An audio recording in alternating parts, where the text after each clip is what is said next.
San Francisco, November 1964, 11:45 p.m.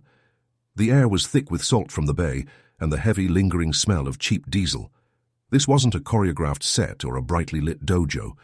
There were no cameras here, no referees to blow a whistle when things got ugly, no medical staff waiting in the wings with smelling salts and bandages. In this part of Oakland, the rules were stripped down to a single, brutal gravity. Whatever happened in that alley stayed in the gravel. If it went wrong, it was a homicide. If it went right, it was a ghost story. I've spent 30 years as a forensic consultant and investigative biographer, digging through sealed police archives that were never meant to see the light of day. I've interviewed the men who lived in the shadows of the 1960s martial arts scene, the ones who didn't care about movie posters or yellow jumpsuits. They cared about the physics of the street. They cared about survival. And this specific encounter is one the San Francisco Police Department couldn't categorize. It was the night the law met something it didn't have a name for. It began 3 days earlier with a misplaced ego and a stolen wallet. But the detail that haunts the police report is how a man of such small stature could leave behind a scene that looked like a high-speed vehicle collision. This is the story of a confrontation that was buried for decades, because the truth of it was too terrifying for the authorities to admit on record. Before the world knew his name, Bruce Lee was a man navigating a dangerous friction. He was caught between the traditional Chinese Tongs, who viewed him as a loud-mouthed interloper, and the aggressive street culture of the Bay Area. In the winter of 1964, he was just a guy trying to prove his philosophy of combat in a world that only respected size and chaos. That night, Bruce was walking back from a private training session in a secluded part of Oakland. He was dressed in a tailored jacket, looking more like a university student than a fighter. He carried a small bag and a quiet confidence that, to the untrained eye, looked a lot like vulnerability. Waiting for him was a crew of 4. These weren't martial artists. They didn't have ranks or belts. They were brawlers, members of a local street gang that specialized in taxing anyone who crossed their turf. They operated on the principle of mass. They believed that 4 pairs of hands and 200 extra pounds of muscle were an unbeatable mathematical equation. Leading them was a man known in the precinct files only as Miller. Miller was a heavyweight enforcer, a 220-pound veteran of the docks who had a reputation for breaking ribs with a single swinging punch. He saw Bruce, slight, focused, and seemingly out of place, as an easy mark. But Bruce saw something they didn't. From a second-story window, a shopkeeper named Chen watched through a crack in the glass. He was a man who had lived in the neighborhood long enough to know when blood was about to hit the pavement. He saw the way Miller stepped out from behind a dumpster to block the exit. He saw the other 3 close the circle, cutting off any hope of retreat. What happened next was a study in psychological warfare. Most people, when cornered by 4 armed men, do one of 2 things. They panic and flee, or they plead. Bruce did neither. He stopped. He didn't shift his feet into a wide, theatrical stance. He didn't shout. He simply dropped his bag and checked his watch. It was a gesture of supreme, almost insulting confidence. It was the kind of move that makes a predator hesitate, if only for a second. In that silence, the air in the alley seemed to drop 10 degrees. Miller laughed, a dry, grating sound that bounced off the brick walls. He reached into his pocket and pulled out a heavy lead pipe, while one of his associates flicked open a blade. They were raising the stakes from a mugging to something much darker. They wanted to see the small man break. But Bruce had already set a mental boundary. He had decided right there in the gravel that he would not step outside a 3-foot radius. He wasn't going to dance. He wasn't going to play their game of cat and mouse. If they wanted him, they would have to enter his circle. He gave them 3 verbal warnings. His voice was low, devoid of emotion, sounding more like a machine than a man. "Walk away," he said. Then again, "Walk away." The gang interpreted his stillness as fear. They thought his silence was the paralysis of a victim. They couldn't have been more wrong. Bruce was performing a cold-blooded calculation of the space around him. He was measuring the distance between Miller's lead pipe and his own center line. He was tracking the breathing patterns of the man to his left. Officer Henderson, a veteran patrolman who would later arrive at the scene, would eventually tell me that the physics of what happened next shouldn't have been possible. He had seen plenty of bar fights and street brawls, but he had never seen a crime scene where the victims looked like they had been hit by a pneumatic press. Back in the alley, Miller lost his patience. He didn't like the way the small man was looking at him, not with fear, but with the analytical gaze of a surgeon about to make an incision. Miller lunged forward, throwing a massive haymaker designed to end the fight before it even started. It was a punch backed by 220 pounds of momentum and years of street fighting experience. Bruce didn't flinch. He didn't jump back. He merely shifted his weight by a single inch. In that split second, the entire dynamic of the encounter shifted. The shopkeeper watching from above said it was like watching a ghost. Miller's fist passed through the space where Bruce's head had been a millisecond before, but Bruce hadn't moved his feet. He had simply folded his body around the attack. And then came the first payoff. As Miller's momentum carried him forward, Bruce's hand shot out. It wasn't a long winding punch, it was a short-range explosion, a stop hit, that caught Miller's lead pipe arm right at the bicep. The force didn't just block the strike, it sent a literal shockwave through Miller's nervous system. The shopkeeper described the sound as a sharp crack, like a whip snapping in a tunnel. The lead pipe didn't just fall. It was redirected into the brick wall with such violence that it vibrated out of Miller's hand, leaving a visible chip in the masonry. Miller stumbled, his arm hanging limp at his side, as if the bone had turned to liquid. His nervous system had been momentarily unplugged by the precision of the strike. For 3 seconds the alley went totally silent. The other 3 gang members froze, their brains struggling to process how their leader had been neutralized, without the small man even moving his feet. This was the moment the 3-foot circle rule became a death trap. The 3 remaining attackers, panicked by the sudden collapse of their hierarchy, decided to abandon any pretense of a fair fight. They didn't rush one by one like in a movie. They rushed him simultaneously, 3 bodies converging on a single point in space. To the shopkeeper, it looked like Bruce was about to be swallowed by a wave of leather jackets and steel. There was no room to move, no room to breathe. The gang's belief in mass and chaos was finally being deployed. But what the witnesses didn't realize yet was that Bruce Lee wasn't fighting these men. He was solving a problem. He was using their own momentum, their own weight, and their own aggression as the fuel for their destruction. As the 3 men closed in, Bruce didn't look for an exit. He looked for the center.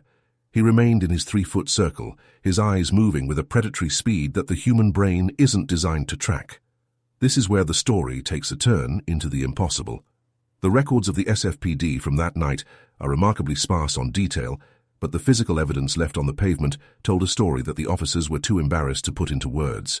They found 4 men down in a space no larger than a doorway, with injuries that defied the logic of a typical street fight. But before the sirens began to wail in the distance, before Officer Henderson pulled his cruiser into the mouth of that alley, there were 4 seconds of total, calculated violence that would change the way those 4 men looked at the world forever.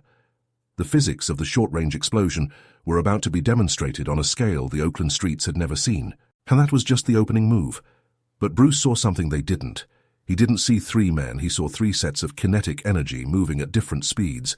To the shopkeeper, Chen, watching from above, the next 4 seconds were a blur of impossible geometry. The 3 men didn't hit a wall, they hit a vacuum. As the first attacker reached out to grab Bruce's jacket, Bruce didn't pull away. He stepped into the man's center of gravity. It was a move so counterintuitive that the attacker actually stumbled forward, his own momentum betraying him. There was no theatrical wind-up. Bruce's elbow met the man's jaw in a space no larger than a few inches. It wasn't a swing, it was a vibration. The man's head snapped back, his feet literally leaving the gravel for a fraction of a second before he collapsed in a heap against a rusted dumpster. He didn't groan. He didn't roll. He just went out, like a light bulb being unscrewed. Then happened the part that was never supposed to leak. The second and third attackers were now on him. One swung a heavy chain, while the other tried to tackle him low. This is where most fighters, even professionals, would have broken their stance. But Bruce remained within that invisible 3-foot circle. He pivoted on his lead foot, a movement so fluid it looked like he was standing on a turntable. The chain whistled through the air, hitting nothing but the cold night mist. Bruce's hand shot out not in a punch, but in a series of rapid-fire fingertip strikes to the throat and solar plexus. It was the short-range explosion I mentioned earlier. Each strike was designed to bypass the muscle and send the force directly into the internal organs. The man with the chain didn't just stop, he folded.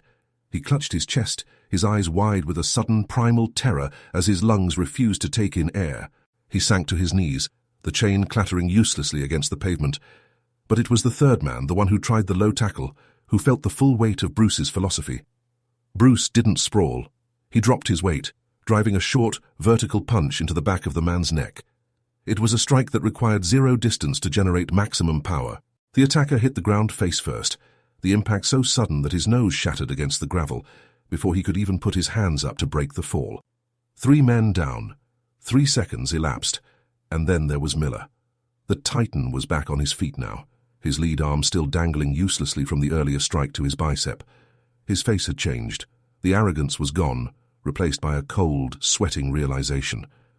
He was a 220-pound enforcer who had spent a decade breaking people, and he was staring at a man half his size who hadn't even broken a sweat.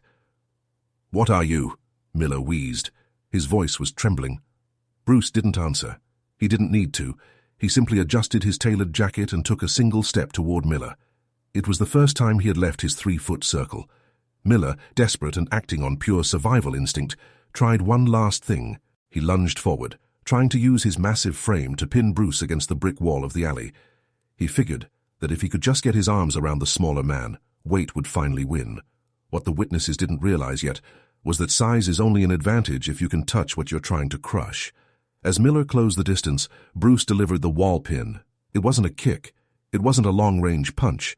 It was a 6-inch strike delivered directly to Miller's sternum. To the shopkeeper above, it looked like Miller had run into a steel beam. The impact didn't just stop Miller's 220-pound charge. It lifted his heels off the ground. For a heartbeat, the giant was suspended in midair, pinned against the very air he was trying to breathe. When he finally hit the ground, he didn't move. He sat against the wall, his mouth open in a silent scream, unable to vocalize because the strike had temporarily paralyzed his diaphragm. The physics of what happened next shouldn't be possible, but the records don't lie. Officer Henderson's patrol car rounded the corner, just as the final echoes of the scuffle died down. When the headlights swept into the alley, Henderson saw a scene that didn't make sense. 4 seasoned street criminals, men he had arrested dozens of times for assault and battery, were scattered across the gravel like broken dolls. And in the center of it all stood a man in a tailored jacket, calmly picking up his bag. Henderson got out of the car, his hand on his holster. He looked at the bodies, then at Bruce. There were no weapons on the ground, other than the gang's own pipe and chain. There was no blood on Bruce's knuckles. There wasn't even a tear in his clothing. "What happened here?" Henderson asked, his voice echoing in the narrow space. Bruce looked at the officer, his expression entirely neutral. "They tripped," he said quietly.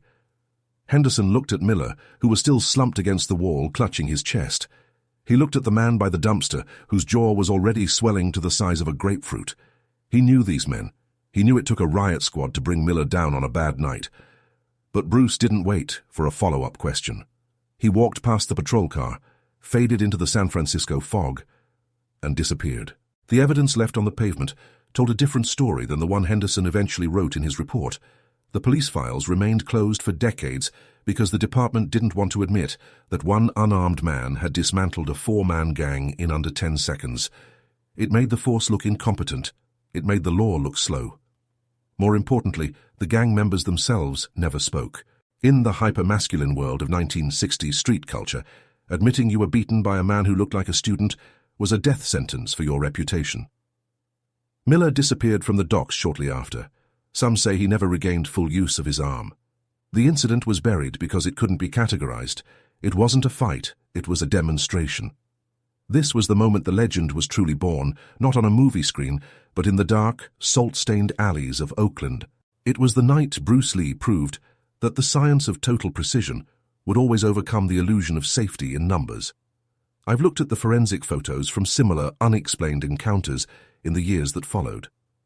They all share the same signature: minimal external bruising, massive internal trauma, and witnesses who describe the winner as a ghost or a blur. In the end, the street doesn't care about your rank or your reputation. It only cares about what works when the lights are low and the stakes are life or death. Bruce Lee didn't fight those men to win a trophy. He solved a problem with the cold, silent efficiency of a machine. It's a reminder that true power isn't about the noise you make or the size of your frame. It's about the silence you leave behind when the dust settles. The world may doubt the stories. The skeptics may call it hyperbole. But for a shopkeeper in Oakland and a patrol officer who saw the aftermath, the truth was written in the gravel, and what happened there was real enough to change everyone who was in that alley. The world can keep its movies. I'll keep the police reports. Because the street never lies.